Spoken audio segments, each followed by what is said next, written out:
Although we have a choice in becoming the people we strive to be, it is without a doubt that our childhoods shape us to a certain extent. How we choose to react to different situations and the way we express ourselves are behavioral patterns that are formed starting at a young age when we first begin to learn how to make sense of our immediate environment. Marriage and family counselors Dr. Milan and Kay Yurkovic discovered that everyone has a certain love style based on their upbringing. A love style is comprised of our tendencies and inclinations of how we respond to our romantic partners. By understanding how we love, we can learn how our love styles affect our relationships. Here are Dr. Milan and Kay Yurkovic's 5 love styles. 1. The pleaser. The pleaser often grows up in a home with an overly protective or angry and critical parent. As children, pleasers do everything they can to be good and be on their best behavior, so as to not provoke a negative response from their parent. Pleaser children don't receive comfort. Instead, they spend their time and energy giving comfort to their reactive parent. Pleasers are uncomfortable with conflict and deal with disagreements by often giving in or making up for them quickly. They usually have a hard time saying no, and because they want to minimize conflict, they may not be truthful and lie to avoid difficult confrontations. As pleaser children grow into adults, they learn to read the moods of others around them to make sure they can keep everyone happy. However, when pleasers feel stressed or believe that they are continuously letting someone down, they can have a breakdown and flee from relationships. Pleasers often spread themselves thin trying to be everything to everyone when it's not realistic, and instead of forming healthy boundaries for themselves, they focus more on the needs and desires of others.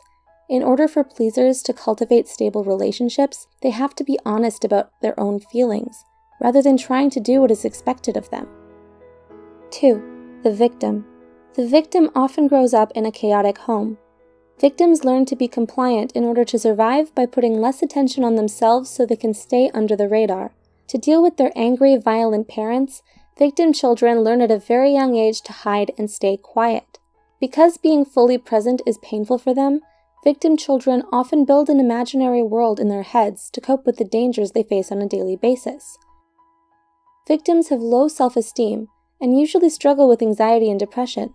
They may end up marrying controllers who mirror the same behaviors as their parents. Victims learn to cope by being adaptable and going with the flow. They are so used to chaos and stressful situations that when they do experience calmness, it actually makes them feel uneasy because they anticipate the next blow-up.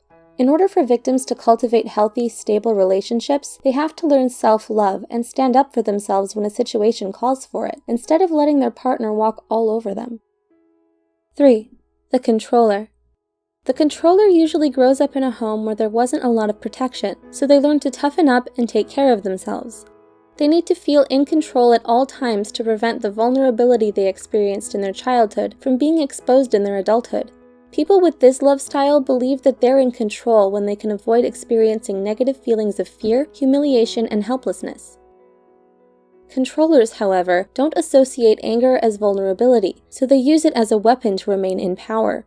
Controllers have rigid tendencies, but may also be sporadic and unpredictable. They don't like stepping out of their comfort zones because it makes them feel weak and unprotected. They prefer to solve problems on their own, and like getting things done in a certain manner. Otherwise, they get angry. In order for controllers to form stable, long-lasting relationships, they need to learn how to let go, trust others, and keep their anger at bay. 4. The vacillator. The vacillator often grows up with an unpredictable parent. As children, vacillators learned that their needs aren't their parents' top priority. Without consistent affection from their parent, vacillators develop a deep fear of abandonment. But when the parent finally feels like giving their time and attention to them, vacillators are usually too angry and tired to receive it. As vacillators enter adulthood, they try to find the consistent love they were deprived of as children. Vacillators have a tendency to idealize new relationships, but once they feel let down or disappointed, they grow dejected and doubtful. They often feel misunderstood and experience a lot of internal conflict and emotional stress within their relationships. They can be extremely sensitive and perceptive, which allows them to detect even the slightest change in others and know when people are pulling away. In order for vacillators to cultivate healthy, stable relationships, they need to learn how to pace themselves and get to know someone before committing too soon and getting hurt by their own expectations. 5. The avoider. The avoider often grows up in a less affectionate home that values independence and self-reliance. As children, avoiders learn to take care of themselves starting at a very young age and put their feelings and needs on hold to deal with their anxieties of having little to no comfort from their parents. Avoiders tend to like their space and rely on logic and detachment more than their emotions. They get uncomfortable when people around them experience intense mood swings. In order for avoiders to cultivate healthy, long-lasting relationships, they need to learn how to open up and express their emotions honestly. Which love style do you identify with? Please share your thoughts with us below. Also, we love to give special thanks to our sponsors, BetterHelp, an affordable online counseling platform for those who are struggling with mental health. If you're interested, we've included a link in the description below.